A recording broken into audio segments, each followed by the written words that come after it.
तुम्हें आज कहाँ जाना है? वह मेहरून रंग के रुपट्टे को अपने लपेटती तेजी से बाहर की ओर बढ़ रही थी जब काव्या की पुकार पर उसके कदम अपनी जगह थम गए थे।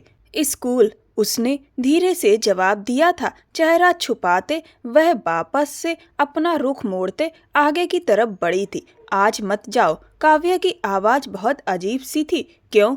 आज ऐसा क्या है? वो किसी कीमत पर भी उसकी बात मानकर रुकना नहीं चाहती थी। अपने घर वालों से लड़कर उसने उस इलाके की लड़कियों के लिए 2 कमरों का एक छोटा सा स्कूल बनाया था जहां वो उन्हें पढ़ना लिखना सिखा रही थी। काव्या ने आते ही कहा, कुणाल कुमार ने तुम्हारे स्कूल की इमारत गिरवा दी है। उसके मुंह से यह सुनते ही संध्या के पैरों तले की जमीन खिसक गई। उसने हैरानी से पूछा, क्या? ऐसा कैसे कर सकता है वो?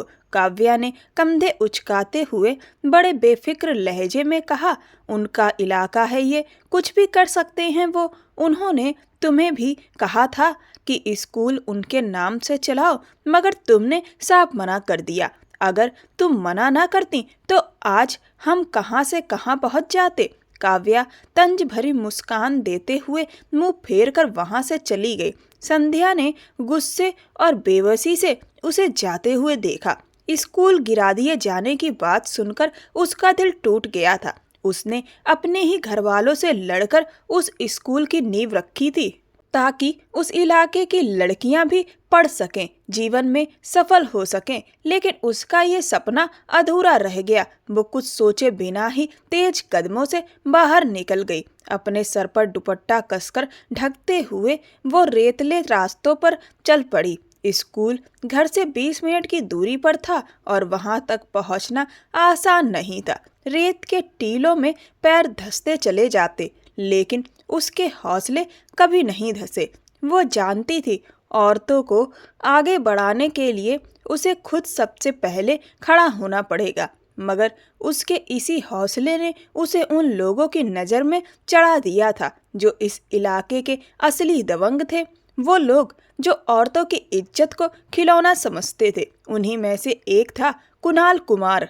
उम्र में उसके पिता के बराबर, लेकिन काम में इंसानियत का दुश्मन। वो उस इलाके का सबसे ताकतवर और ईमानदार आदमी था। कितनी ही गरीब लड़कियों को वह उनके घरों से ले जाकर बेच चुका था। उसके नाम से पूरा इलाका कांपता था। अब उसकी नज़र संध्या पर थी। उसकी सादगी और खूबसूरती ने कुणाल कुमार के दिल में आग जगा दी थी। वो उसे अपनी पत्नी बनाना चाहता था, किसी भी कीमत पर। संध्या जैसे ही अपने स्कूल के गिरे हुए मलबे तक पहुंची, वहां उसे एक ऐसी खबर मिली जिसने उसकी रूह तक हिला दी। उसके स्कूल में पढ़ने वाली करीब 15 बच्चियों को अगवा कर लिया गया था और ये काम भी कुणाल कुमार के लोगों का ही था। इलाके के लोग जिनके घरों से वो बच्चियां उठाई गई थीं, अपने सिर पर हाथ रखे रो रहे थे। कोई उसके पांव पकड़ रहा था, कोई खुद की छाती पीट रहा था। सबकी एक ही फरियाद थी, संध्या बिटिया, हमारी बच्चियों को बचा लो। लेकिन कुणाल कुमार ने एक शर्त रखी थी, अगर संध्या उससे शादी के लिए तैयार हो जाए तभी वो उन बच्चियों को छोड़ देगा। संध्या की आंखों में आंसू भर आए। उसके सामने 2 रास्ते थे, या तो अपने हौसले और सपनों को कुर्बान कर दे या फिर उन मासूम बच्चियों की जिंदगी। उसकी अपनी आंखें आंसुओं से भीग चुकी थी। उसने उन बच्चियों के लिए कितना अच्छा सोचा था। उन्हें पढ़ा लिखा कर अपने पैरों पर खड़ा करना चाहती थी, मगर अब उन मासूम बच्चियों के साथ जो हुआ था उसने उसका दिल तोड़ दिया। दीदी, हमारी बच्चियों को बचा लीजिए। आपके भरोसे हमने उन्हें स्कूल भेजा था। देखिए कैसे वो दरिंदे उन्हें उठाकर ले गए। हमारी बच्चियों को कहीं बेच देंगे वो। उन्हें बचा लीजिए।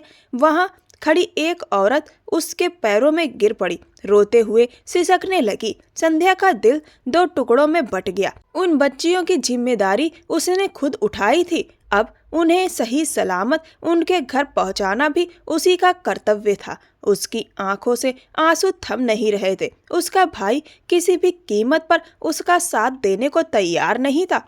उस वक्त संध्या को लगा कि वो पूरी तरह अकेली है, जैसे इस दुनिया में उसका कोई नहीं बचा। तभी कुणाल कुमार के आदमियों में से एक आगे बढ़ा और बोला, मैडम साहब ने बुलाया है, आपको साथ चलना होगा। उनकी बात सुनते ही संध्या का चेहरा सफेद पड़ गया। उसने कभी सोचा भी नहीं था कि एक दिन उसे उस आदमी की हवेली में जाना पड़ेगा, लेकिन आज उसे अपनी ही जिंदगी देकर दूसरों की जिंदगी बचानी थी। गांव के कई लोग वहां जमा थे, सबकी नजरें उस पर थी, बेबस, शर्मिंदा और दर्द भरी। सब लोग उसे बहुत मानते थे, क्योंकि वो ही थी जो लड़कियों की पढ़ाई और उनके हक के लिए खड़ी हुई थी।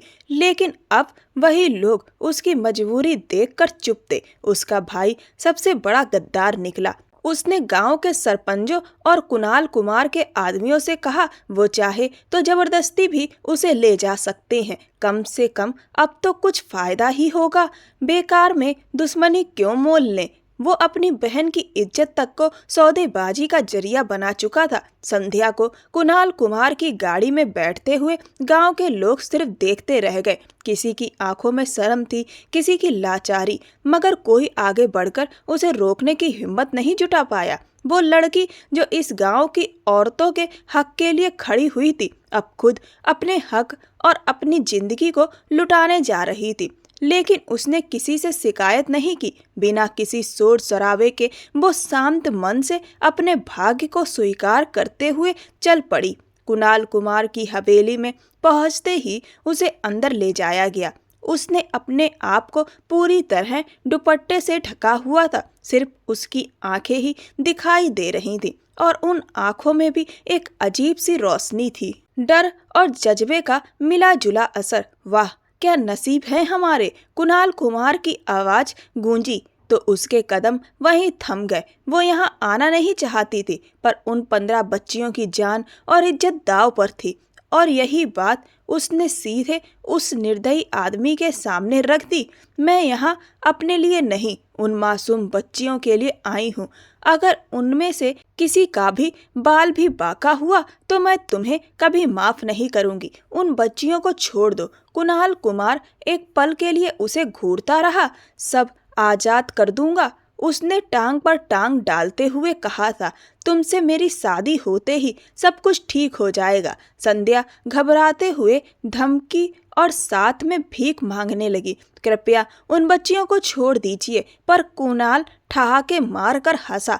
एक दिन का वक्त है, सोच लो। चाहूं तो ताकत के जोर पर तुम्हें भी उठा ले जाऊं। अभी इसी वक्त तुम्हें कैद करवा दूं। तुम्हारा भाई जो मेरे आगे सिर झुकाता है वो भी कुछ नहीं कर पाएगा। लेकिन मैं तुम्हें इज्जत से रखना चाहता हूँ, इस हवेली की मालकिन बनाना चाहता हूँ, तुम्हारे साथ संतान चाहता हूँ। वो सब बातें कितनी सहजता से कह रहा था, जबकि उम्र में वो उसके पिताजी की जितना ही बड़ा था। संध्या की सांसें रुक सी गईं। उस शख्स की आंखों में ठंडी रूहानियत टपक रही थी। उसी वक्त संध्या को वहां और देर ठहरना मुनासिब नहीं लगा और वह बिना कुछ कहे मुड़कर चली आई। कल तक जवाब दे दो, उसने कहा था। अगर तुम्हारा फैसला मेरे हक में नहीं हुआ तो उन सारी लड़कियों को बेच दूंगा। फिर तुम गांव वालों को क्या बताओगी। उसका आदेश सुनकर वह तड़पते हुए वहां से भाग निकली। आंसू रुकने का नाम नहीं ले रहे थे। मैं उन बच्चियों को कैसे बचाऊं, मैं अपनी जान कैसे कुर्बान कर दूं, उस पापी को कैसे उसे सौंप दूं। ये सब बातें उसके मन में घर करती रहीं। घर तक आते आते उसे पता ही नहीं चला कि कब पहुंच गई। सिर में तेज दर्द था। कल तक उसे जवाब देना था, या तो शादी या उन 15 बच्चियों की रिहाई। दिल छील छील कर दर्द कर रहा था। शाम को समर ने खूब हंगामा खड़ा कर दिया था। उसने साफ कहा कि उसने संध्या की शर्त पहले ही कुणाल से पक्की कर दी है और कल ही शादी होगी। भाभी इस फैसले से बहुत खुश थीं, पर संध्या अपने भाई की इस बेवफाई को देखकर स्तब्ध रह गई थी। भाई तो खैर वह होना चाहिए जो अपनी बहन का रक्षक हो, पर ये भाई तो बिकाऊ निकला, अपनी बहन को बेचने को तैयार। संध्या चिल्लाकर बोली, तुम ऐसा कैसे कर सकते हो भाई। मैं उस आदमी से शादी नहीं करूंगी, चाहे मेरी जान चली जाए। समर गुस्से में चिल्लाया। तुम्हें किस बात की दिक्कत आई है? पहले बताया नहीं क्या? कभी कुछ नहीं कहा तुमने, अब अचानक क्यों? संध्या ने कहा, माँ बाप ने तुम्हें मेरी जिम्मेदारी दी थी, तुम ऐसा जुल्म कैसे कर सकते हो? समर ने आवेश में कहा, किस काम के लिए माँ बाप ने तुम्हें सौंपा? किस हाल में छोड़ा उन्होंने मुझे? मेरे लिए क्या किया? छोटा सा कसूर था और मुझको जमींदार के हवाले कर दिया। हमारी सारी कमाई और जो घर बनाया था वो भी बेच दिया तुम्हारी पढ़ाई के लिए। मैं चाहता था कि वो जिंदा होते तो देख पाते। तुम्हारी पढ़ाई के नाम पर कर्ज लिया, वही कर्ज तुम्हारे लिए मुसीबत बन गया। मैंने सारा जीवन उस जमींदार की नौकरी की। अब जब धीरे धीरे भला होने लगा था, तुम फिर से अपने पैर पर कुल्हाड़ी क्यों मारना चाहती हो? ऐसा कुछ होने नहीं दूंगा। और ये तमाशा बंद करो। तुम जमींदार से शादी कर रही हो, कोई जुल्म नहीं हो रहा। औरतें चाहती हैं इस हवेली पर राज करना, यही तुम्हें मिल रहा है। खुश हो जाओ। समर ने संध्या का हाथ पकड़ा और जोर से बातें कहकर वहां से चला गया। संध्या घंटों वहीं अंगड़ाई लिए खड़ी रही, जैसे टांगे थम गई हों। क्या यह सच में उसका सगा भाई था? उसका चेहरा आंसुओं से भीग चुका था। उसने पहले ही कहा था, यहाँ से निकल जाओ, मगर तुम पर इलाके की दया का बोझ सवार था। जिनके लिए तुमने ये हाल सहा था, उन्हीं की खातिर तुम आज इस हालत में खड़ी हो। बाहर वो सब अब तुम्हारे खिलाफ बातें कर रहे हैं। उन्हें लगता है तुम उन बच्चियों को अगवा करने में जमींदार के साथ मिली हुई थी। ना जाने तुम्हें कौन कौन सी तरह कोसा जा रहा है। जमींदार के कब्जे में जो लड़कियां चली गई हैं, वो उन्हें शायद कभी आज़ाद नहीं होने देगा। बहुत जल्द उन्हें दूसरे देशों में बेच दिया जाएगा। सारी जिंदगी उनके माँ बाप की बातें और उनकी कराहें तुम्हारे साथ रहेंगी। तुम जब उनकी हिफाजत नहीं कर पाई तो उन्हें घरों से भी नहीं निकालती। अब भी अगर तुम्हें उन लड़कियों को बचाना है तो तुम्हारे पास एक ही ऑप्शन है। तुम्हें चुपके से हाँ कहकर कुणाल कुमार से शादी कर लेनी होगी और फिर उसे राजी कर लेना कि वो बच्चे छोड़ दे। वैसे भी सुना है तुम्हारे सौंदर्य का कितना दीवाना है वो।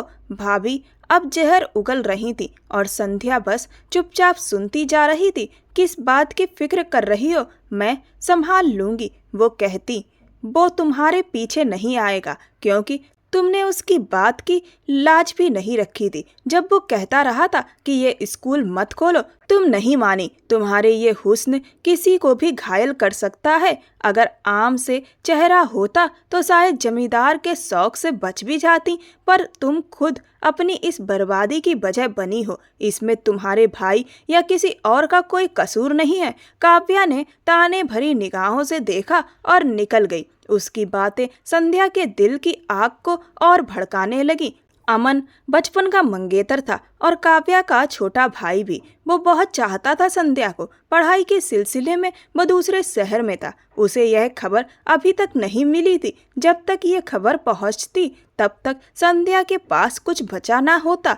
अब उसके पास तो कुछ भी नहीं था। काव्या को अपने भाई की जिंदगी बहुत प्यारी थी, इसीलिए उसने सबको सख्ती से मना कर रखा था कि किसी को कुछ बताना नहीं। कुणाल कुमार की चौथी शादी जिस लड़की से हो रही है, क्या वो रजामंद है इस शादी के लिए या जबरदस्ती कराई जा रही है?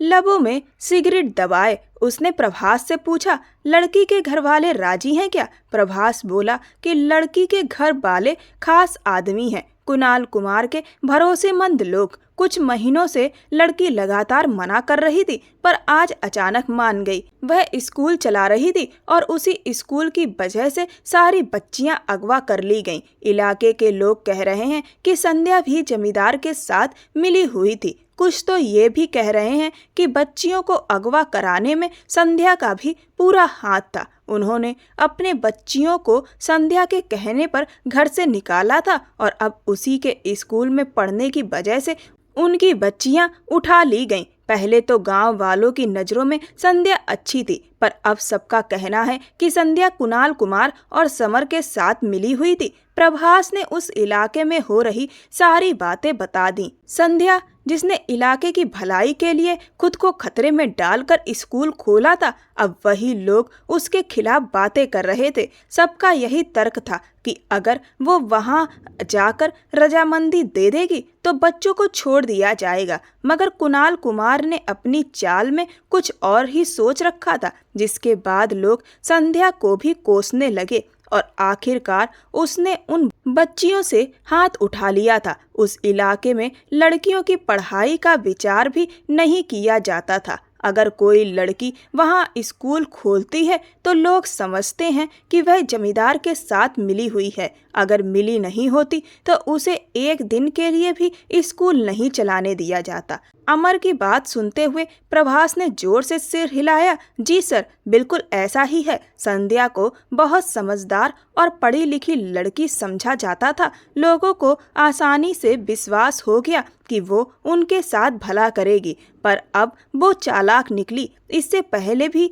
कई लड़कियों के अपहरण में उसके भाई समर का नाम जुड़ा रहा था। अब लगता है पूरा घराना ही जमींदार के साथ मिला हुआ है। प्रभास ने सारी बात समझा दी थी। अमर भी वहां जाने से पहले सब कुछ जान लेना चाहता था। उसे कहा गया था कि वह आज नहीं कल से केस शुरू करेगा, लेकिन अमर की फितरत ही कुछ ऐसी थी कि वह सब कुछ आज ही करना चाहता था। गाड़ी निकालो और मेरी वर्दी तैयार करो, शाम को मुझे उस जमींदार से मिलने जाना है। उसने सिगरेट के घूंट भरते हुए प्रभास को हुक्म दिया। प्रभास ने घबराकर उसकी तरफ देखा। सर, आज जाना खतरनाक है। कुणाल कुमार किसी भी तरफ से आने वाले को पहले ही खामोश कर देता है। अमर ने उसे इशारे से आने को कहा। उसे सिर्फ सवाल पूछने की आदत थी, जवाब सुनने की नहीं। प्रभास ने उसके चौड़े कंधों को देखा और खामोशी से वहां से हट गया। पहले जो पुलिस वाले आए थे वे भी यहीं आकर रह गए थे। वे भी काफी जज्बाती किस्म के आदमी थे और कुणाल कुमार को खत्म करने की नीयत लिए आए थे। मगर कुणाल ने उनका ऐसा अंजाम कर दिया कि उनके घर वाले अब तक उनको खोज ही नहीं पाए। अमर दूर खड़ा इलाके की तरफ देख रहा था, जहां मिट्टी के बने छोटे छोटे घर दिख रहे थे। तभी उसकी जेब में फोन बजा। स्क्रीन पर नंबर देखकर उसकी रूह कांप उठी। उसने फोन उठाया। नमस्ते। स्पीकर पर गंभीर और भारी आवाज गूंजी। मेरी बात तुम पर आज भी असर नहीं करती क्या? अमर ने हेलो का जवाब दिया, बिना शिकायती लहजे में कहा, ऐसा नहीं है। फोन पर आदमी में गुस्सा था, मगर काबू से। तो फिर बार बार कहने पर भी अपनी पत्नी और बेटे को हमारे पास क्यों नहीं भेज रहे हो? आपने ही पहले मेरी पत्नी को मंजूर करने से मना किया था। अब मैं कैसे भरोसा करूं कि उसे इज्जत और मुकाम मिलेगा? अमर ने ठंडे स्वर में कहा, मैं अपने परिवार की खातिर सब कुछ करने को तैयार हूँ। तुम उन्हें हवेली लेकर आओ। अमर बीच में ही टोकता हुआ चला गया। मैं आपसे बाद में बात करता हूँ। वो हमेशा की तरह बात बीच में ही काट गया। दूसरी तरफ जहाँ लोग गुस्से में बेचैन थे, वहीं अमर उस केस को जल्दी सुलझाने की जल्दी में था। संध्या पूरी तरह से गुमसुम हो चुकी थी, भरती हुई दुनिया में बिल्कुल अकेली और तन्हा। उसके पास अब इनकार करने के लिए भी कुछ नहीं बचा था। चुपचाप वो दिया गया लहंगा पहनकर हिदायत के मुताबिक पूरी तरह तैयार हो चुकी थी। उसे विवाह के लिए लाया जाना था। कुणाल कुमार वहां मौजूद मेहमानों के सामने यह दिखाना चाहता था कि यह शादी लड़की की मर्जी से हो रही है, कोई और जबरदस्ती नहीं है। इसीलिए विवाह सबके सामने होना था। संध्या को काव्या ने थाम कर वहीं बैठाया था। जैसे ही विवाह शुरू हुआ, एक गहरी खामोशी छा गई। प्रभास ने अमर की तरफ देखा, जो मोबाइल पर व्यस्त था। उसका ध्यान उन बच्चियों पर टिका था जिन्हें उठा लिया गया था। वह अपने सोर्स इस्तेमाल करके मेहमान बनकर उस हवेली में घुसा हुआ था, मगर चारों तरफ कुणाल कुमार के आदमियों का इतना तगड़ा पहरा था कि उसे अभी तक कोई सुराग नहीं मिल पाया था। कुणाल का चेहरा अब सिमटा हुआ था। उसने अपने छोटे भाई की ओर देखा, जो अपनी जगह से उठने ही लगा था। तभी दूसरी तरफ से एक स्वर ने सन्नाटे को तोड़ दिया। वह रोती हुई बोली, मैं ये शादी करने को तैयार हूँ। वह यह सब सिर्फ उन बच्चियों के लिए कर रही थी जो उसकी वजह से मुसीबत में फंसी थी। वहां मौजूद लोगों की खुशी और नफरत दोनों ही उस लड़की की तरफ देख रही थी। अमर अचानक उठ खड़ा हुआ था। उसका ख्याल था कि कुणाल से पहले वह एक एक गोली लड़की के भाई और लड़की के सीने में चला देगा, जिन्होंने अपने खुद के फायदे के लिए उन मासूमों का सौदा कर दिया था। यह शादी नहीं हो सकती। अचानक अमर की बात पर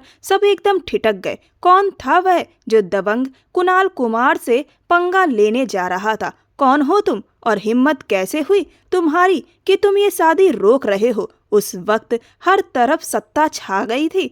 मतलब साफ था, संध्या के खिलाफ शिकायत दर्ज करवाई गई है।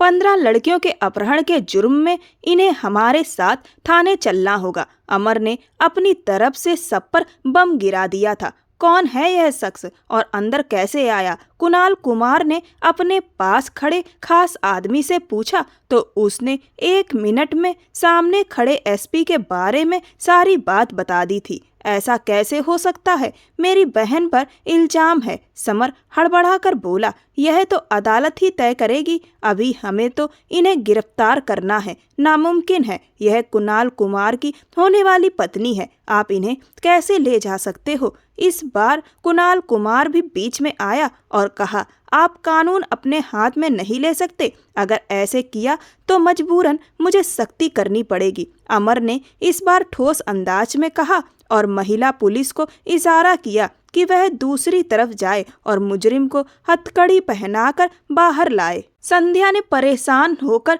यह तमाशा देखा। वह बिल्कुल गुमसुम थी। उसने बाहर आते ही अपना चेहरा ढाक लिया और आंखों में एक भी आंसू नहीं था। उसे पुलिस की जीप में बिठाया जा रहा था।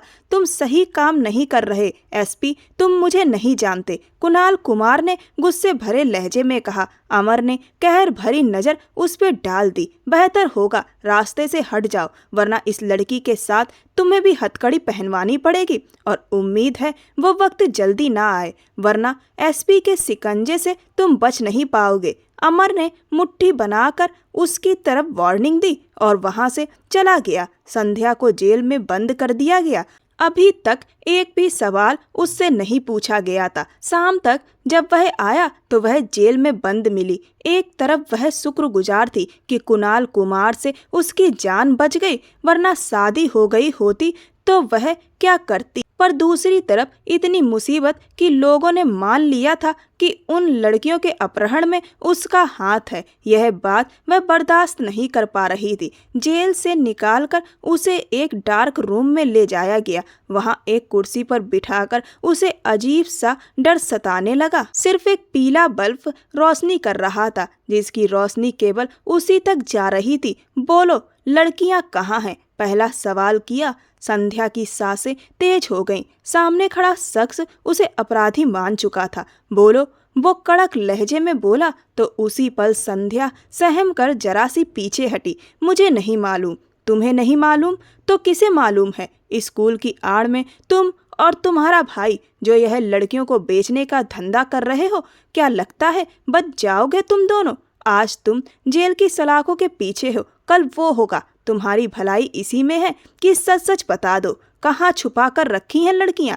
वो उसे कसकर पकड़ता है। उसका चेहरा ऊपर की तरफ उठाता हुआ गुस्से से भड़क गया। मैं सच कह रही हूँ, मुझे नहीं मालूम। यह सब उस दबंग की वजह से। अभी उसकी बात पूरी भी नहीं हुई थी कि उसने पास रख के ठंडे पानी के बाउल में उसका चेहरा डुबो दिया। संध्या का सांस रुकने लगा। वो पीछे हटना चाह रही थी, लेकिन पकड़ बहुत मजबूत थी। एक झटके में उसका चेहरा ऊपर निकाला तो वो हाँफती हुई गहरी सांस भरने लगी और उस जालिम पुलिस वाले को देखने लगी जो अपराधियों के लिए किसी जल्लाद से कम नहीं था। संध्या को तो उस वक्त वो किसी जल्लाद जैसा लग रहा था जो उसकी रूह खींच लेने वाला हो। किसे बेवकूफ बना रही हो तुम? उसी आदमी से शादी करने जा रही थी और उसी के खिलाफ बयान दे रही हो। वो गुस्से में चिल्लाया। अभी वो कुछ और बोलता कि उसके मोबाइल पर कॉल आने लगी। कॉल घर से थी। उसने सिपाही से कहा, इसे वापस लॉकअप में डालो। वो बाहर निकल गया। अमर का बेटा निहाल अचानक दमे के अटैक से पीड़ित हो गया था। वो उसे लेकर अस्पताल पहुंचा। शांति जी भी साथ थीं। आपको बच्चों का बहुत ध्यान रखना होगा। वह सिर्फ 6 महीने का है, उसे माँ की बहुत ज़रूरत है। मैं पहले ही आपको बता चुकी हूँ, डॉक्टर ने कहा। अमर कुछ पल के लिए खामोश रह गया। कहाँ से लाऊं उसकी माँ? यह राज तो वो खुद से भी नहीं कह पाता था कि उस बच्चे की माँ के साथ आखिर हुआ क्या था। पिछले 1 हफ्ते से संध्या तेज बुखार में थी। अमर ने उस पर जो अत्याचार करवाए थे, उनके जख्म अब भी उसकी देह पर दर्द दे रहे थे। बिना किसी कसूर के वो यह गैर इंसानी सजा झेल रही थी। वो बताती भी कैसे, जब उसे खुद ही पता नहीं था कि यह सब किस वजह से हो रहा है। उसका भाई समर भी एक बार मिलने नहीं आया, ना ही उसकी तरफ से कोई मदद की कोशिश हुई। सब उसे ऐसे भूल गए थे जैसे वो किसी की कुछ लगती ही ना हो। भाई तो पहले ही उससे नाता तोड़ने को तैयार था। अब तो मौका भी ऐसा था कि वो भाग निकला और शायद गांव छोड़ भी चुका था। इसी वजह से अब संध्या पर शक का दायरा और गहरा हो गया था, क्योंकि अब वही एक कड़ी थी जिसके जरिए वो उन 15 लड़कियों को छुड़ा सकते थे। वो अधिकारी अमर अभी तक कुणाल कुमार पर हाथ नहीं डाल सका था। बिना ठोस सबूत के अगर वो कुछ करता तो वो खुद फंस जाता, और ऐसे में संध्या उसके जुल्म और गुस्से का सबसे आसान निशाना बन गई थी। थोड़ा सा खाना खा लो, ऐसे भूखा रहकर तो तुम खुद पर और ज्यादा जुल्म कर रही हो। उसके साथ कैद एक औरत ने उसकी हालत देखकर हमदर्दी से कहा। संध्या ने चुपचाप सिर झुका लिया। उसने खाने को हाथ तक नहीं लगाया। पिछले 1 हफ्ते से यही हो रहा था। जैसे ही वो कुछ खाती, उसके पेट में भयंकर दर्द उठता था। वो उस ठंडे नम जेल के कोने में दुपट्टा खुद पर लपेटे सिमटी हुई बैठी थी। उसके चेहरे की थकान, आंखों की सूजन और होठों की प्यास सब कुछ कह रही थी कि वो अब भी इंसाफ की उम्मीद में जिंदा है। बाकी किसी और कैदी के साथ ऐसा नहीं हो रहा था, सिर्फ संध्या के साथ ही हो रहा था। एक दिन उसकी साथी कैदी ने उसके खाने से एक निवाला खाया था। उसके बाद वो पूरी रात पेट के दर्द से करहाती रही थी। संध्या को अब यह समझ आ चुका था कि उसके खाने में कुछ मिलाया जा रहा है। शायद उसे धीरे धीरे खत्म करने की कोशिश की जा रही थी। यह सब जानते हुए भी वो चुपचाप वही खाना खा लेती थी, शायद इसलिए क्योंकि उसके पास कोई और चारा नहीं था। लेकिन आज उसकी तकलीफ हद से ज्यादा बढ़ गई थी। उसे लग रहा था जैसे उसका पूरा शरीर जवाब दे रहा हो। संध्या अपने घुटनों पर सिर रखकर बैठी थी। पता नहीं उसे ऐसे बैठे कितना वक्त बीत गया था। जब उसकी साथी कैदी उसके पास आई और उसका कंधा हिलाया, जैसे ही सिर हिला उसका बदन एक तरफ लुढ़क गया। संध्या, संध्या, आंखें खोलो, कोई है यहाँ? संध्या बेहोश हो गई है, प्लीज कोई डॉक्टर को बुलाओ। बीना की आवाज सुनकर एक महिला पुलिसकर्मी भागती हुई अंदर आई। मुंह पर पानी डालो, होश में आ जाएगी, ड्रामा कर रही होगी। और सुनो, एसपी साहब का विजिट चल रहा है, कोई तमाशा मत करना, उठाओ इसे। उस लेडी कांस्टेबल के चेहरे पर घबराहट साफ झलक रही थी। बीना ने गुस्से और डर के बीच भर्राई आवाज में कहा, ये ड्रामा नहीं कर रही है, सच में बेहोश हो गई है। सुबह से तबीयत खराब थी इसकी, लेकिन तुम लोगों ने एसपी के आने के डर से इस पर ध्यान ही नहीं दिया। अब हालत बिगड़ गई है, मर जाएगी ये, अब तो रहम करो। बीना की आंखें भर आई थी। वो इतने दिनों से संध्या के साथ रह रही थी और अब उसे यह पूरा यकीन हो चला था कि संध्या किसी की साजिश में फंसाई गई है। वो निर्दोष थी, लेकिन वो अफसर औरत ठंडी आवाज में बोली, जुबान ज्यादा चलाने लगी है ना तू, इसे ऐसे ही पड़े रहने दो, इसके मुंह पर कपड़ा डाल दो, जब साहब चले जाएंगे तब बुला लेंगे डॉक्टर को, उसने धमकी भरे लहजे में कहा और वहां से चली गई। बीना ने मजबूरी में वही किया। उसने देखा कि जब भी एसपी साहब जेल में आते थे, सारे अफसरों के चेहरे उतर जाते थे। इससे साफ था कि वो बहुत सख्त और खौफनाक अफसर था। बीना ने एक बार फिर संध्या के चेहरे को देखा। उसका चेहरा पीला पड़ चुका था, सांस बहुत धीमी चल रही थी। उसने डर के मारे उसे फर्श पर लिटाकर उसके ऊपर चादर डाल दी, ताकि ऐसा लगे कि वो बस सो रही है। उसके दोनों पैर उस चादर से बाहर निकले हुए थे, बहुत ठंडे, कुछ देर बाद जेल का निरीक्षण करते हुए अमर कुमार और बाकी अफसर वहां पहुंचे। बाकी सभी कैदी उस समय जाग रहे थे, पूरी तरह सतर्क, लेकिन संध्या दिन के 12 बजे भी ऐसे पड़ी थी जैसे नींद में हो। अमर की नजर उस पर पड़ी। उसके चेहरे पर कोई हलचल नहीं थी। वो उसे ध्यान से देखने लगा। उसके दोनों पैर चादर से बाहर झांक रहे थे, जिन पर नजर पड़ते ही अमर की भौहें सिकुड़ गईं।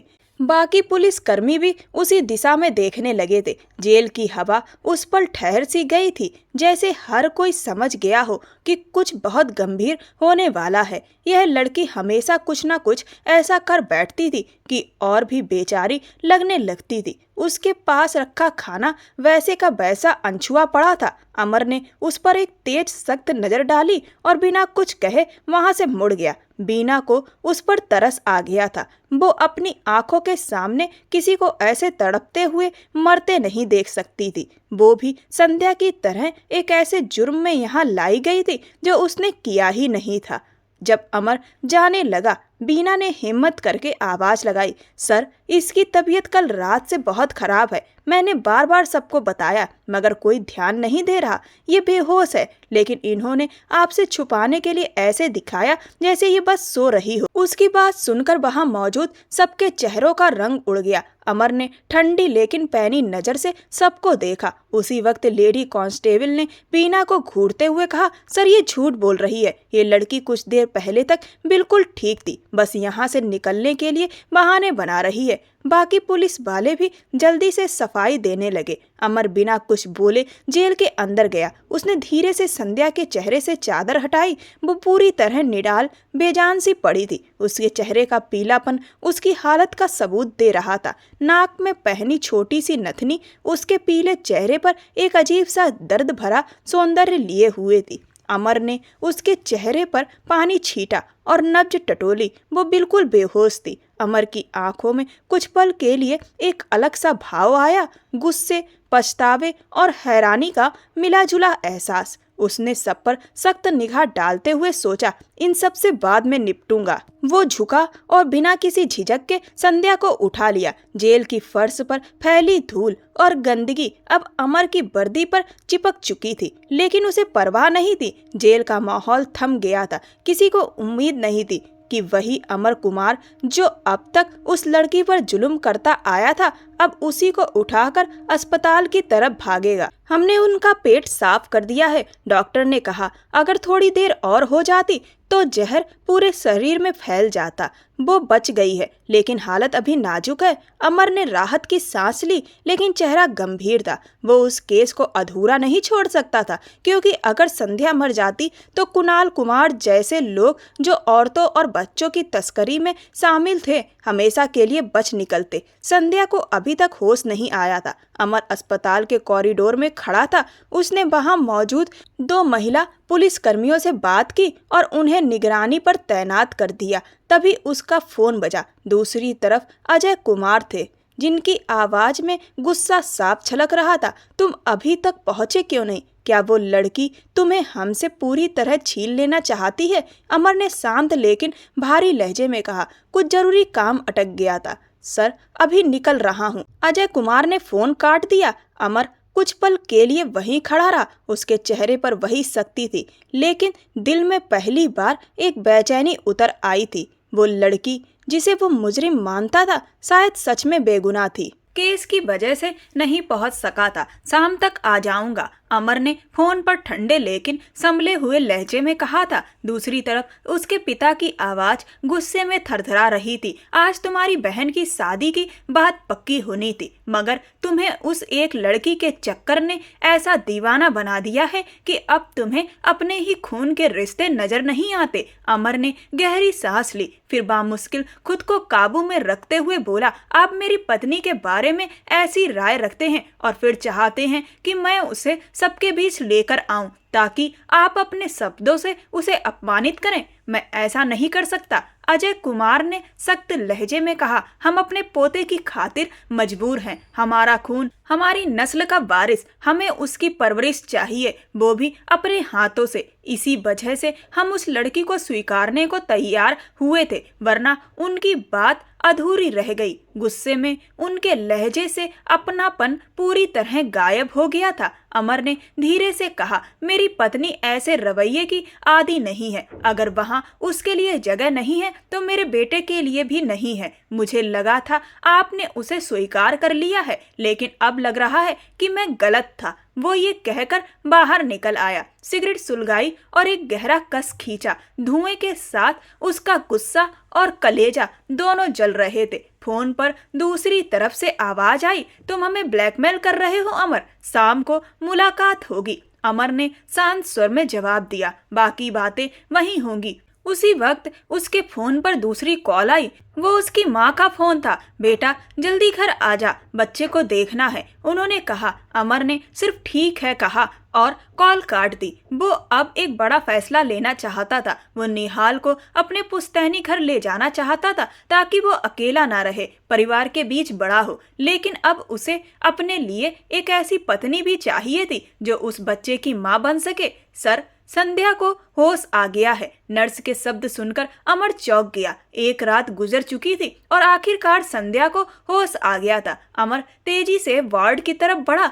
संध्या दर्द से करहाते हुए उठने की कोशिश कर रही थी। लेटे रहो, अमर ने कहा, अभी ड्रिप पूरी नहीं हुई। वो अपनी पैंट की जेब में हाथ डालते हुए उसे ठंडी नजरों से देखता बोला, यकीन नहीं होता कि तुम अब तक जिंदा हो। संध्या ने धीमी कमजोर आवाज में कहा, यकीन नहीं आ रहा कि आपने मेरी जान बचाई। अमर हल्का सा मुस्कुराया, लेकिन उसमें कड़वाहट थी। तुम्हें क्या लगता है मुझे तुमसे हमदर्दी हो रही है? उसका स्वर सख्त था। तुम्हारे कारण मुझे उन 15 लड़कियों को ढूंढना है जिन्हें तुम्हारे भाई समर ने कहीं छुपा रखा है और अब वो फरार हो चुका है। संध्या की आंखें नम हो गईं। ये कोई नई बात नहीं, उसने बामुश्किल कहा। हमेशा असली गुनहगार पुलिस की पहुंच से दूर हो जाता है और बेगुनाह पुलिस के जुल्म का शिकार बन जाता है। उसकी आवाज में दर्द और टूटन थी। अमर ने उसे घूर कर देखा। उसके शब्द उसके अंदर तक उतर गए थे। वो आगे बढ़ा, उसका चेहरा कुछ पल तक देखा और फिर बिना कुछ कहे कमरे से बाहर चला गया। लेकिन जाते जाते उसके कदमों की रफ्तार उस बेचैनी को छुपा नहीं पा रही थी। शायद पहली बार उसे अपने ही सिस्टम पर शक हुआ था। बहुत बेबस हो तुम, बच्चियों को अगवा करवा कर मैंने कुछ नहीं किया। वो गुस्से और दर्द के बीच बोली, मैं तो उन सबको पढ़ाई दिलवाने निकली थी, उन्हें हिम्मत देना चाहती थी। मैं कैसे ऐसा कर सकती हूँ? और अगर मैंने यह सब किया है तो मैं यहाँ जेल में क्यों हूँ? कभी सोचा आपने? अमर ने उसे सख्ती से घूरा। तो फिर कौन है जो उन बच्चियों को छुपाए बैठा है? तुम्हारा भाई समर कहाँ है? वो मुझे नहीं पता। संध्या की आवाज कांपी। वो मुझे मार देंगे। उन्होंने मुझे जहर देने की कोशिश की ताकि मैं कुछ बोल ना सकूं। अमर का चेहरा कठोर हो गया। अब भी वक्त है, बता दो तुम्हारे भाई ने उन्हें कहाँ छुपाया है? उसके लहजे की ठंडक से संध्या का शरीर सिहर गया।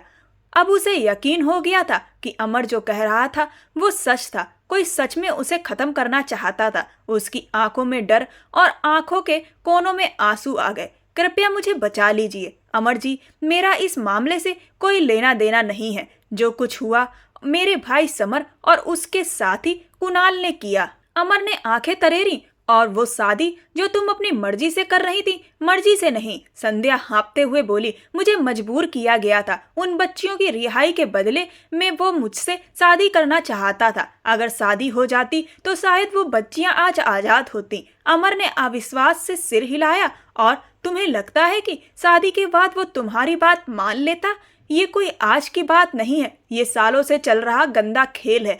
तुम्हारा स्कूल खोलना ही इस केस को शक के दायरे में ले आया। मैं झूठ नहीं बोल रही। संध्या की आवाज भर्रा गई। अमर ने गहरी सांस ली, फिर उसके करीब झुककर बोला, क्या तुम इस केस से निकलना चाहती हो? संध्या ने उसे देखा और बोली, आप मुझसे शादी कर लो। अमर की आंखें चौड़ी हो गईं। क्या आप होश में हैं? संध्या ने उसकी आंखों में झांक कर कहा, सिर्फ तब तक जब तक वो सब अपराधी पकड़े नहीं जाते और वो बच्चियां वापस नहीं मिल जाती। उसके बाद जो चाहो करना। संध्या ने घबरा कर कहा, अगर आप शादी नहीं कर सकते तो मुझे किसी महिला आश्रम में छोड़ दीजिए। मैं अब जेल नहीं सह सकती। मैं निर्दोष हूँ। अमर ने हल्की मुस्कान के साथ कहा, तुम्हारी जमानत हो गई है, तुम घर जा सकती हो।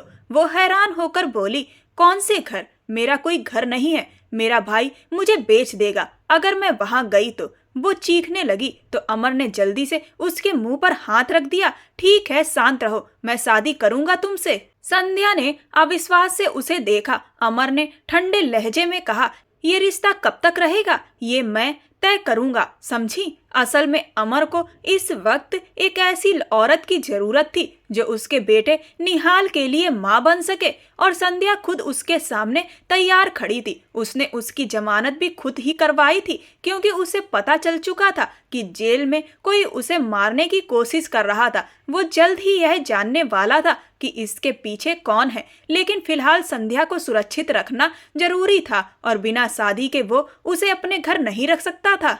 अगले दिन संध्या की तबीयत संभलते ही अस्पताल में ही सादगी से शादी के बाद अमर उसे अपने घर ले आया। मेरा एक बेटा है, 6 महीने का। मेरी पत्नी की मौत हो चुकी है। तुम्हें उसे माँ की तरह पालना होगा। बदले में तुम यहाँ रह सकती हो जब तक यह केस खत्म नहीं हो जाता, अमर ने शांत लेकिन ठंडे लहजे में कहा। फिर जैसे ही मुड़ा अनजाने में बोल गया, बात की बात बाद में देखेंगे। शांति जी, वो जोर से पुकारता हुआ हॉल में पहुंचा। कुछ ही पल में एक उम्रदराज औरत कमरे से बाहर आई। अमर ने उन्हें सब बताया और फिर अपने बेटे निहाल को उनकी गोद में लेकर कहा, अब से संध्या ही उसकी देखभाल करेगी। इस तरह संध्या एक पुलिस अफसर अमर कुमार के घर में उसके बेटे की आया बन गई थी। उसने बच्चे को अपने सीने से लगाया और मन ही मन सोचा, उस कुणाल कुमार जैसे आदमी से बंधने से अच्छा है मैं इस बच्चे की आया बन जाऊं। अपने दर्द को मुस्कान में छुपाते हुए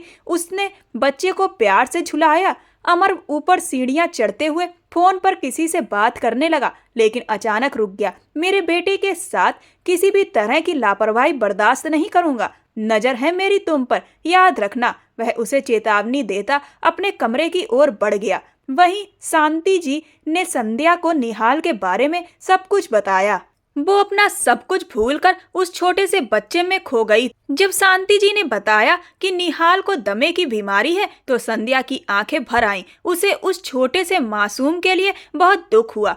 फिर शांति जी उसे अमर का कमरा दिखाने लगी और बताया कि अब उसे निहाल के साथ वहीं रहना होगा। संध्या ने सिर झुका लिया, मन ही मन एक अनकहा सुकून महसूस किया, जैसे अब उसके पास जीने की एक वजह है। दूसरी तरफ कुणाल कुमार पागलों की तरह संध्या को ढूंढ रहा था। उसे पता चल चुका था कि संध्या जेल से छूट चुकी है। डर था कि कहीं वह उसका राज ना खोल दे, इसीलिए उसने अपने आदमी के जरिए उसे रोज के खाने में जहर देने की कोशिश शुरू कर दी थी। उधर समर भी कुणाल के सारे सबूत मिटाने में लगा था, लेकिन संध्या उसके हाथ से फिसल चुकी थी और अब वही उसके खिलाफ सबसे बड़ा सबूत थी। उसे अमर के घर आए 1 हफ्ते से ऊपर हो गया था। उस रात निहाल को गोद में सुलाकर उसने कमरे का दरवाजा बंद किया और आईने के सामने जाकर खड़ी हो गई। दूसरी तरफ अमर अपने कमरे में बैठा मॉनिटर पर कैमरे से यह सब देख रहा था। उसे अंदाजा नहीं था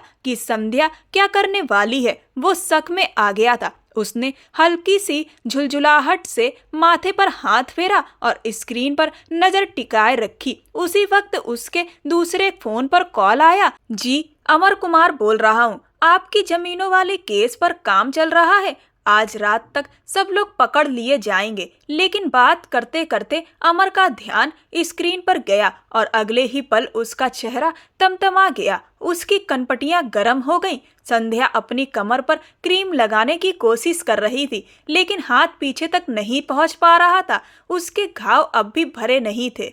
वह बार बार कोशिश कर रही थी, कभी रुकती, कभी दर्द से आंखें मूंद लेती। अमर का हाथ कैमरा बंद करने को बढ़ा, लेकिन रुक गया। वो बस देखता रह गया। वो लड़की जो क्रीम लगाने की कोशिश में तकलीफ से जूझ रही थी। अमर ने गहरी सांस ली, माथा दबाया और उस लड़की की ओर देखा जो पलंग के पास आकर बैठ गई थी। उसकी आंखों से आंसू बह रहे थे। वो दर्द में थी। दर्द ने पहली बार अमर के भीतर भी कोई हलचल पैदा कर दी थी। अगर यह लड़की बेगुनाह निकली तो? यही सवाल बार बार अमर कुमार के दिमाग में घूम रहा था। उसके खिलाफ बहुत सारी गवाहियां थीं, लेकिन ठोस सबूत कोई नहीं था। सिर्फ वही रकम जो उसके खाते में ट्रांसफर की गई थी, मगर उसने उस पैसे को हाथ तक नहीं लगाया था। शायद उसे यह तक पता नहीं था कि ऐसा कुछ हुआ भी है। संभव था उसे फंसाने के लिए यह सब किया गया हो। हर तरफ के हालात उसी के खिलाफ जा रहे थे। उसने खुद अपनी आंखों से देखा था जब संध्या ने बिना किसी झिझक हाँ कहा था। उस शादी में वो सब कुछ अपनी मर्जी से कर रही लग रही थी, लेकिन क्या सच में ऐसा था या फिर उसके पीछे कोई मजबूरी थी? अमर समझ नहीं पा रहा था। आज पहली बार उसने चीजों को दूसरे नजरिए से सोचना शुरू किया था। दिल में एक अजीब सा बोझ उतर आया था। अब तक वो किसी भी आरोपी की पहचान में कभी नहीं चूका था, न कभी किसी के साथ नाइंसाफी की थी। पर इस बार उस लड़की को इस हालत में देखने के बाद कुछ बदल गया था। शायद उसका दिल पहली बार किसी दर्द से पिघल गया था, लेकिन ऐसा होना नहीं चाहिए था। वो झटके से उठा, होंठ भींच लिए और मोबाइल उठाकर किसी को फोन मिलाया। धीरे धीरे कुछ हिदायतें दी, फिर स्क्रीन पर निगाहें गड़ा दी। चेहरे पर बेचैनी साफ झलक रही थी। कुछ देर बाद संध्या ने दरवाजा खोला। सामने डॉक्टर थी। नमस्ते, कैसी हैं आप? डॉक्टर ने मुस्कुराकर पूछा। ठीक हूँ, संध्या ने धीरे से जवाब दिया, मगर मन में सवाल था कि ये अचानक क्यों आई। निहाल तो बिल्कुल ठीक है। आपका चेकअप करने के लिए आई हूँ, डॉक्टर ने झिझकते हुए कहा। संध्या चौंकी। मेरा चेकअप? क्यों, मुझे क्या हुआ है? मैं तो बिल्कुल ठीक हूँ। हालांकि 2 दिन अस्पताल में रही थी, पर उसकी कमर के जख्म किसी ने नहीं देखे थे, या शायद जानबूझकर अनदेखे कर दिए गए थे। डॉक्टर ने उस वक्त हमदर्दी में उसे मरहम दी थी, जिसे वो अब तक खुद ही लगा रही थी। पर आज डॉक्टर खुद घर क्यों आई थी, यह समझ नहीं आया। असल में अमर दूर बैठा स्क्रीन पर सब देख रहा था। ठोड़ी के नीचे हाथ टिकाए वो एकटक स्क्रीन पर था, मानो किसी जवाब का इंतजार कर रहा हो। डॉक्टर ने नरम लहजे में पूछा, क्या आप सच में बिल्कुल ठीक हैं? अगर किसी तरह की मदद या इलाज की जरूरत हो तो मुझसे कह सकती हैं। उन्हें समझ नहीं आ रहा था कि संध्या को कैसे राजी करें, क्योंकि अमर कुमार का नाम वो किसी हाल में नहीं ले सकती थी। जी डॉक्टर साहिबा, मुझे किसी इलाज की जरूरत नहीं है, आप निश्चिंत होकर जाएं, संध्या ने मुस्कुराकर कहा। पर उसके चेहरे की थकान और दर्द उस मुस्कान के पीछे साफ झलक रहे थे। अमर स्क्रीन के सामने बैठा था, चुप, स्थिर और भीतर से उलझा हुआ। उसके मन में अब भी वही सवाल गूंज रहा था, अगर यह लड़की सच में बेकसूर निकली तो अब तक मैंने क्या किया? संध्या ने मुस्कुराकर डॉक्टर को वापस भेज दिया था, जबकि अमर उस लड़की को गुस्से से देखता रह गया था। इतनी तकलीफ में थी तो बता देती, क्या बुरा हो जाता? उसके जिस गहरे जख्म की झलक वीडियो में दिखी थी वो मामूली नहीं था, मगर ये लड़की न जाने कैसी थी, इतना दर्द कैसे सह सकती थी? उसके शरीर पर और भी कई जख्म थे। अमर के उस टॉर्चर सेल की मार झेलना कोई आसान बात नहीं थी, पर उस लड़की ने बिना कोई शिकायत किए सब कुछ सह लिया था। अमर को उस वक्त उससे हमदर्दी होने की बजाय और ज्यादा गुस्सा आने लगा था। उधर डॉक्टर के चले जाने के बाद संध्या हैरान थी कि वो बार बार उससे क्यों पूछ रही थी कि वो ठीक है या नहीं। फिर उसने सिर झटक दिया और निहाल की ओर बढ़ गई। वो अब कॉट में लेटना नहीं चाहता था। संध्या ने उसे अपनी गोद में उठा लिया। उसके उठाते ही वो मुस्कुरा उठा। अब वो उसकी गोद की गर्मी और उसके स्नेह को पहचानने लगा था। अब वो ज्यादा देर कॉट में नहीं रहता था। अगर वो उसे सुलाकर कॉट में रखती थी तो वह जाग जाता और रोने लगता। बच्चे प्यार की भाषा समझते हैं, चाहे पिता कितना भी ध्यान रख ले, माँ के स्नेह का कोई मुकाबला नहीं। निहाल को शायद पहली बार इतना अपनापन मिल रहा था कि अब वो उसी की खुशबू, उसी की छुअन का आदी हो गया था। पिछले 1 हफ्ते से संध्या उसे लेकर बिस्तर पर ही सोती थी। पूरे कमरे पर अब उसी का कब्जा था। अमर की गैर मौजूदगी में वो जैसे कुछ राहत महसूस करती थी। कुछ देर ही बीती थी कि उसके लिए अमर का बुलावा आ गया। उसने निहाल को शांति जी जो आया थी उनके पास छोड़ा और धीरे धीरे सीढ़ियां चढ़ती डरते डरते कमरे में दाखिल हुई। वो सामने ही कुर्सी पर बैठा हुआ था, चेहरा दूसरी ओर किए। जी, संध्या की आवाज इतनी धीमी थी कि शायद कुछ भी ठीक से सुन नहीं पाई।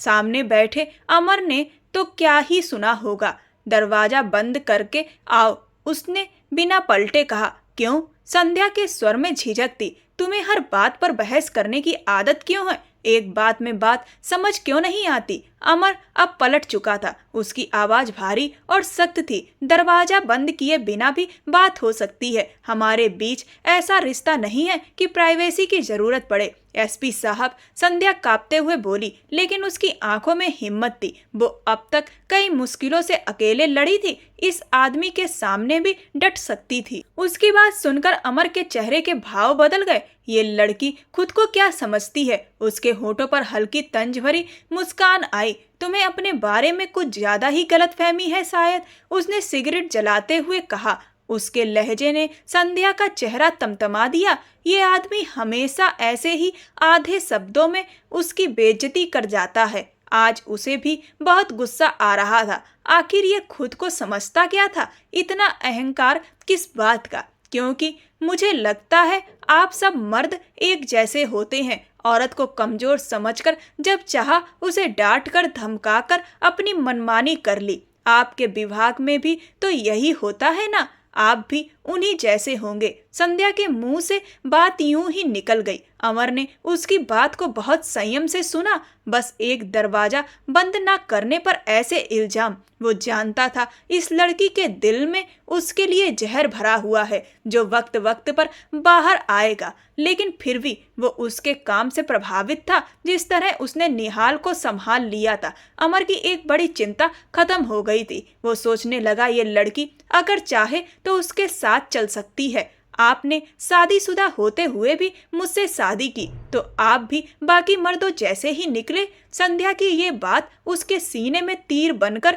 लगी थी। कमरे में कुछ पल के लिए गहरा सन्नाटा छा गया था। संध्या को अंदाजा नहीं था कि वो गुस्से में आकर क्या क्या बोले जा रही थी, और सामने खड़ा वो आदमी सब कुछ हैरान कर देने वाली शांति से सुन रहा था। ऐसा बर्ताव उसने आज तक किसी के साथ नहीं किया था, यहाँ तक कि अपने पिता के सामने भी नहीं। उसे हमेशा सुनाने की आदत थी, सुनने की नहीं। सामने कोई भी हो, वो किसी को अपनी बात के बीच बोलने की इजाजत नहीं देता था। उसकी आखिरी सिगरेट अब खत्म हो चुकी थी। उसने उसे एस्ट्रे में मसल दिया और पूरी तरह से संध्या की तरफ ध्यान दे दिया। जब उसकी निगाहें उठी और उसने संध्या की बेइंतहा डरी हुई सुर्ख आंखों को देखा, वो हल्का मुस्कुराया, मगर वो मुस्कान ठंडी थी। नहीं, मैं बाकी मर्दों जैसा नहीं हूँ, उसने धीमी मगर भारी आवाज में कहा। मैं उनसे भी ज्यादा बुरा हूँ। अपनी शर्ट की बाजू के बटन खोलते हुए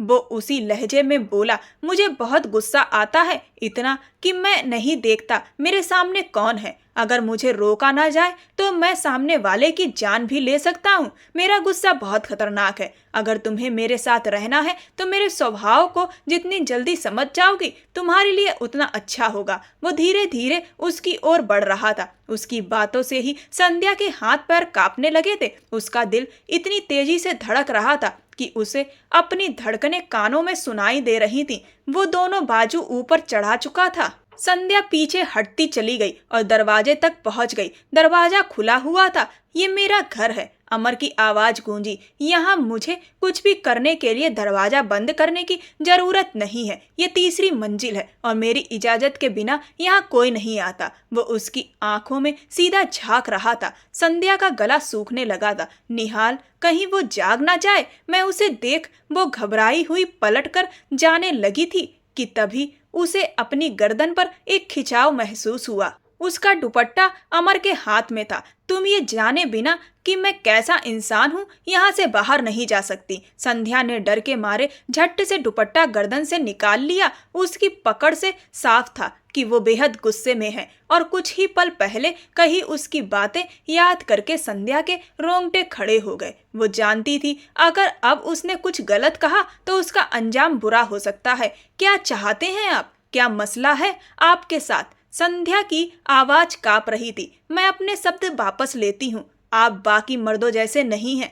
आपने मुझसे शादी अपने बेटे की खातिर की थी। हमारे बीच कोई ऐसा रिश्ता नहीं है कि आप अपनी पत्नी को धोखा दें। आप मुझे सिर्फ सह रहे हैं। उसके सामने खड़े अमर के चेहरे पर अब भी वही ठंडा गुस्सा था, लेकिन संध्या के एकदम से बदले लहजे को सुनकर उसके अंदर कुछ पल को खामोशी उतर आई। वो उसे देखने लगा। क्या चीज थी ये लड़की? उसका गोरा रंग, बिना मेकअप के गुलाबी गाल, सब कुछ बेहद खूबसूरत था। अब अगर मैं वैसा मर्द नहीं हूँ जैसा तुम सोचती हो, अमर की आवाज फिर गूंजी, तो दरवाजा बंद करो। संध्या ने हैरानी से उसकी तरफ देखा। अब क्यों? अपने बयान तुमने बदले हैं, मैंने नहीं। मैं अभी भी अपनी बात पर कायम हूँ, उसने ताने भरे लहजे में कहा। तुम खुद वक्त बर्बाद कर रही हो। जितनी जल्दी मेरी बात मानोगी उतनी जल्दी यहाँ से जा सकोगी। वो भी अब दरवाजे के पास आ खड़ा हुआ था, मगर जाने क्यों उसने खुद दरवाजा बंद नहीं किया। उसे जिद थी कि बंद वही करे। संध्या कुछ पल तक उसे देखती रही, फिर धीरे धीरे कांपते हाथों से उसने दरवाजा बंद कर दिया। संध्या अब दरवाजे के बिल्कुल सामने खड़ी थी। अमर वहीं खड़ा था, ठंडे मगर भारी सन्नाटे में डूबा हुआ। तभी उसे अपने हुलिये का एहसास हुआ। वह बिना दुपट्टे के खड़ी थी। सामने खड़े उस आदमी की नजरों से घबराकर उसने बालों से क्लचर निकालकर अपने बालों को चेहरे और कंधों के चारों ओर बिखरा लिया ताकि कुछ तो ढक सके। अमर ने नजरें फेर ली, लेकिन आवाज में वही सख्ती थी। तुम्हारे शरीर पर जो जख्म है उनका इलाज क्यों नहीं करवाया? संध्या ने हड़बड़ाकर उसकी तरफ देखा। उसके जख्मों के बारे में उसे कैसे पता था? क्या मतलब? मैं तो बिल्कुल ठीक हूँ। उसकी आवाज अटक गई। अमर धीरे धीरे उसके करीब आया। उसकी ठोड़ी अपनी उंगलियों से लेकर उसने ऊपर उठाई। तुम उन जख्मों को क्यों छिपाना चाहती हो? अमर की आवाज धीमी लेकिन ठहरी हुई थी। उसे ये लड़की अब जिद्दी लगने लगी थी और उसकी खुशबू वो इतनी पास से जैसे उसे छू रही थी। संध्या की आंखों में खींच थी, डर भी। जब ऐसा कुछ है ही नहीं तो आपने कहाँ देखे मेरे जख्म? उसकी आवाज कांप रही थी। उसे उसकी ये नजदीकी बिल्कुल बर्दाश्त नहीं थी। वो आदमी जिसे अब तक सिर्फ अपने दर्द की वजह समझती आई थी, अचानक से उसकी हमदर्दी क्यों करने लगा था? अमर का लहजा अब ठंडा था। देख ही लिए तभी तो पता चला। उसकी यह बात सुनकर संध्या की रंगत शर्म और हया से लाल पड़ गई। ऐसा नहीं हो सकता, आप मेरे करीब आए ही नहीं हैं। वो पूरी सच्चाई और मासूमियत से बोली थी। उसकी ये भोली सी बात सुनकर अमर की नजरें कुछ पल को भटक गई। वो ऊपर से जितनी मजबूत दिखती थी, अंदर से उतनी ही नाजुक थी। उसकी जरा सी नजदीकी पर उसकी हालत देखी जा रही थी। रात बहुत हो गई है, मुझे नींद आ रही है, कहकर संध्या पलटी और बाहर जाने लगी। तभी अमर ने हाथ बढ़ाकर दरवाजा अंदर से बंद कर लिया। वो उसके पीछे ही खड़ा था। संध्या की सांस वही अटक गई। सर प्लीज, वो पलटकर कुछ कहना चाहती थी, लेकिन तभी उसने उसके दोनों हाथ पकड़ लिए और उसे दरवाजे से लगा दिया। जब जख्म नहीं है तो ये निशान कहाँ से आया? अमर ने धीमे स्वर में कहा। उसकी कमर पे गहरा जख्म था। संध्या की आंखों से आंसू छलक पड़े। आपने कहा था आप पास नहीं आएंगे। उसकी आवाज टूट रही थी। अमर का जवाब ठंडा था। हर बात तुम्हारी इसी एक बात पर आकर क्यों खत्म होती है?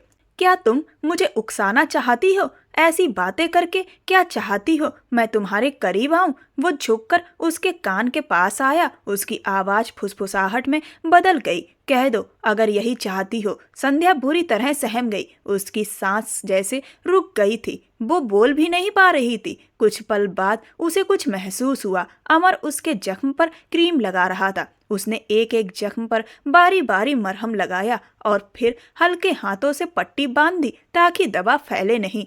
संध्या अब मुश्किल से खड़ी थी। उसके शरीर में जैसे सारी ताकत खत्म हो चुकी थी। उसकी आंखें भीगी हुई थी। अमर का मन एक पल को डगमगा गया। वो चाहता था उन आंसुओं को अपने हाथ से पोंछ दे जैसे कोई मरहम रख रहा हो। और सुनो, उसकी आवाज धीमी थी पर सच्ची, मैं ऐसा आदमी नहीं हूँ जो बात करके मुकर जाए और तुम्हारे ऊपर कोई हक जताए जो उसका हक नहीं है। अमर ने बिना पलक झपकाए कहा, जो कि वह अपनी भोजिल पलके उठाकर सुन रही थी। और पहली बात तो यही थी कि वह जैसे उसके दिल में क्या चल रहा है जान लेना चाहती थी। उसकी बात पर अमर जहरीली मुस्कान लेकर खड़ा रहा। पहली बात, मेरी कोई बीवी नहीं, जिसे मैंने धोखा देकर तुमसे शादी की, इसीलिए आगे से ऐसा इल्जाम मत लगाना। वो उसके और भी करीब आता गया। तलाक दे दिया आपने? वह हकलाती बोली। समर सरसरी अंदाज में जवाब देकर बाथरूम में चला गया। संध्या चाहती तो वापस लौट सकती थी, पर अब वह एसपी अमर पर थोड़ा सा भरोसा करने लगी थी। यदि चाहती तो अभी भी कोई हिम्मत करके चली जा सकती थी, मगर उसने ऐसा नहीं किया। अमर हैंड वॉश करके लौटा तो संध्या वहीं खड़ी थी। आपकी वाइफ कहाँ है? अचानक दिल में उठने वाला सवाल उसने कर ही दिया। अमर ने जहरीली मुस्कान देकर अपना हाथ मिरर के सामने रखा। यह रही मेरी। और संध्या को कुछ कहने की फुर्सत ही ना मिली। दिल की धड़कन फिर सुस्त पड़ गई। मेरा मतलब निहाल की मम्मा? उसने सवाल थोड़ा बदलकर पूछा। अमर गहरा सांस भरकर बोला, वक्त आने पर बता दूंगा, अभी जाओ निहाल के पास, वह जाग ना जाए। बात पलटकर अमर ने रुख बदल दिया। संध्या ने शक भरी नजरों से देखा। कुछ देर पहले कही बातों के शब्द उसके जेहन में घूमकर उसके रोंगटे खड़े कर रहे थे। मैं बहुत बुरा हूँ, इतना बुरा कि मुझे गुस्सा आता है और कंट्रोल ना हो तो मैं सामने वाले की जान भी ले लूं। फिर संध्या के होंठों से अचानक फिसला, आपने अपनी बीवी को मार दिया? व्हाट रविश! अमर माथे पर हाथ फेर कर घूम गया और घुसपैठ भरी नजरें डालते हुए बोला, क्या बकवास है। आपने कहा था गुस्से में आपकी बीवी ने आपकी बात ना मानी हो, और आपने गुस्से में क्या कर दिया होगा। संध्या की बेतकल्लुफ फालतू बातें सुनकर अमर ने उसके होंठों पर उंगली रखकर कहा, अब आवाज मत निकालो, यह बकवास दोबारा मेरे सामने मत करना, मेरे गुस्से का ग्राफ मत बढ़ाओ, ठीक है। फिर उसने ताना मारते हुए दरवाजे की तरफ इशारा किया और संध्या लड़खड़ाते हुए बाहर की तरफ निकल पड़ी। उसे अमर से खौफ सा हो आया था। अमर सिर्फ खड़ा रहा और बोला, शांत रहो और मुझे भी चैन से रहने दो। बातचीत खत्म हुई और संध्या ने हिम्मत करके कदम बढ़ाए और दरवाजा बंद कर दिया। अगले ही पल अमर को फोन पर खबर मिली कि समर और उसकी पत्नी पकड़े जा चुके हैं। उसने एक पल भी गवाए बिना थाने पहुंचकर टॉर्चर सेल का हाल देखा। वहां समर और उसकी पत्नी पर बुरा अत्याचार किया जा रहा था और उसी टॉर्चर के दबाव में उन्होंने सारी हकीकत उगल दी। समर ने कुणाल कुमार के हर गुप्त अड्डे का पता बता दिया और उस बंदरगाह का भी खुलासा कर दिया जहां से वे 15 बच्चियों को बाहर देश तस्करी करने वाले थे। रातों रात अमर ने अपनी टीम के साथ उन अड्डों पर छापे मार दिए और मामला तेजी से खुलने लगा। हर जगह से भारी मात्रा में ड्रग्स और असला बरामद हुआ था। बहुत से आदमियों को गिरफ्तार किया गया। कुणाल कुमार तक भी अमर की टीम के छापों की खबर पहुंच गई थी। अब उसे छुपना पड़ा क्योंकि उसके साथ जुड़े सारे लोग तुरंत अपना हाथ हटा चुके थे। ऐसे में उसे अंडरग्राउंड रहना पड़ा। लेकिन अमर के छापे मारने से वह भी पकड़ा गया। कहा जाता था कि इस केस को सुलझाने में महीनों लग जाते हैं, लेकिन अमर ने कुछ दिन में ही सबका काम निपटा दिया। 2 दिन बाद जब वह सारी कार्रवाई पूरी करके घर आया तो उसे एक तरह का इत्मीनान मिला। संध्या अब अपने बेटे के लिए सही मायनों में मां साबित हो रही थी। अमर थका हारा सोफे पर बैठा ही था कि उसके नंबर पर उसके पिता की कॉल आई। कैसे पता चला कि मैं अब फ्री हूँ? वह सीधे फोन उठाकर बात करने लगा। कैसे हो बरखुरदार? हमें पूरा यकीन है अभी भी तुम्हारे वापस आने के इरादे नहीं है, इसीलिए हमने और तुम्हारी माँ ने खुद तुम्हारी तरफ आने का फैसला किया है। अमर ने कहा, आ रहा हूँ। कल अपनी पत्नी और बच्चे समेत छुट्टियां मिल गई हैं। वह फिर सोफे पर टेक लगाकर गहरी सांस भरते बोला, पक्का? तुम्हारी बात का अब भरोसा नहीं। केस सुलझ गया था और अमर को ऐसा लग रहा था जैसे उसकी रूह आजाद हो गई हो। एक गहरा सुकून उसके अंदर उतर आया। संध्या फाइनली बेगुनाह साबित हो गई थी। अमर ने उनसे चंद बातें की और फिर बेडरूम की तरफ बढ़ गया। रात काफी हो चुकी थी और सोने का इरादा था। कमरे में प्रवेश करते ही वह ठिठका। पूरे बिस्तर पर संध्या और निहाल आराम से सो रहे थे। इस दृश्य को देखकर उसके अंदर पूरी तरह एक सुकून की लहर दौड़ गई। अमर सावर लेकर वापस आया। धीरे धीरे अमर ने निहाल को उठाया और कॉट में लिटा दिया। उसने उसे अच्छे से कंबल दिया। फिर वह बिस्तर पर खुद आ बैठा। पूरा शरीर थकान से चूर था। उसकी नजर उस मासूम और खूबसूरत बच्चे पर पड़ी जो अंदर और बाहर से बिल्कुल प्यारा और साफ सुथरा लग रहा था। संध्या नींद में उसे निहाल समझकर अपने सीने से लगा रही थी और मुंह छुपा रही थी। अमर की दिल की धड़कनें उसी वक्त रुक सी गईं। उसके नजदीक संध्या का मासूम वजूद था और उसके चारों ओर से उठती महक ने अमर को अपने जाल में बांध लिया। उसने सुकून से आंखें मूंद ली। उसका जी चाहता था कि वह अपना हक जताए, लेकिन उसका जमीर नहीं मान रहा था। उसने फैसला किया कि वह उनकी नींद का फायदा नहीं उठाएगा।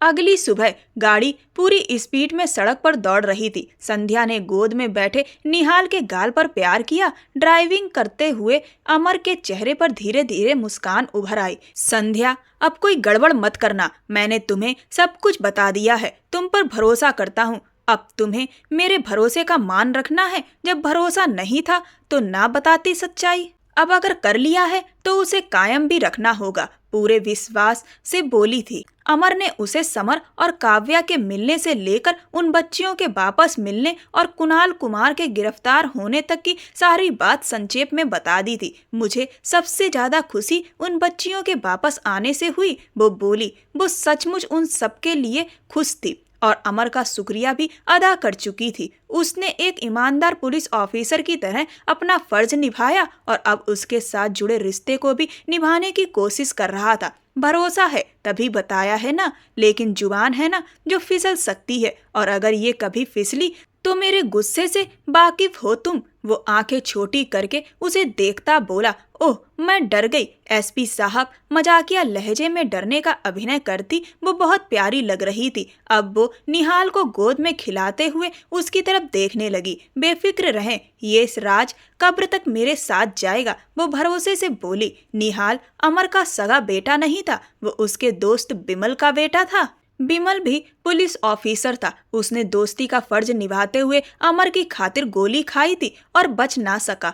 उस वक्त बिमल की पत्नी छाया उम्मीद से थी। अमर ने उसकी सारी जिम्मेदारी खुद उठा ली थी, यहाँ तक कि उसे सहारा देने के लिए उससे शादी तक करने को तैयार हो गया था। लेकिन निहाल के जन्म के वक्त छाया की भी जान चली गई और इस तरह अमर ने निहाल को अपना बेटा मान लिया। किसी को भी ये बात नहीं पता थी कि निहाल अमर का सगा बेटा नहीं है। इस राज के बारे में उसने संध्या पर भरोसा करते हुए सब कुछ बता दिया था। बड़ी हवेली में उनका बहुत आदर के साथ स्वागत किया गया। सबने निहाल को हाथों हाथ लिया। संध्या से थोड़े औपचारिक लहजे में बात की गई, मगर इतना भी बहुत था। अमर की माँ ने तो बहू और पोते दोनों को दिल से अपना लिया था। सो गया निहाल? अमर ने पूछा। जी, अभी सोया है, पर आप कहाँ ले जा रहे हैं? वो जो दुपट्टा एक तरफ रखकर निहाल को गोद में लेकर सुलाने लगी थी। अमर के निहाल को उठाकर कॉट में लिटाने पर जरा चौंक गई। वो उसके होठों पर उंगली रखकर बोला, आज की रात अमर के नाम। फिर उसके कंधे पर हाथ रखकर उसे गले से लगा लिया। संध्या की आंखें आंसुओं से भर आईं। क्या हुआ? करीब आना अच्छा नहीं लगा? वो ठिठक गया। मैं एक आम सी लड़की आपके लिए इतनी खास कब हो गई कि आप? इसका जवाब मैं अपने तरीके से दूंगा। इतना कहकर उसने धीरे से लाइट बंद की और फिर अमर के प्रेम में संध्या डूब गई। दोस्तों, बुरे वक्त में धैर्य बनाए रखना बहुत जरूरी होता है। जीवन में आए अच्छे लोगों की कदर करते रहिए। ये कहानी पूर्णतः काल्पनिक है। ऐसी और भी कहानियों को सुनने के लिए मेरे चैनल के साथ बने रहें। धन्यवाद।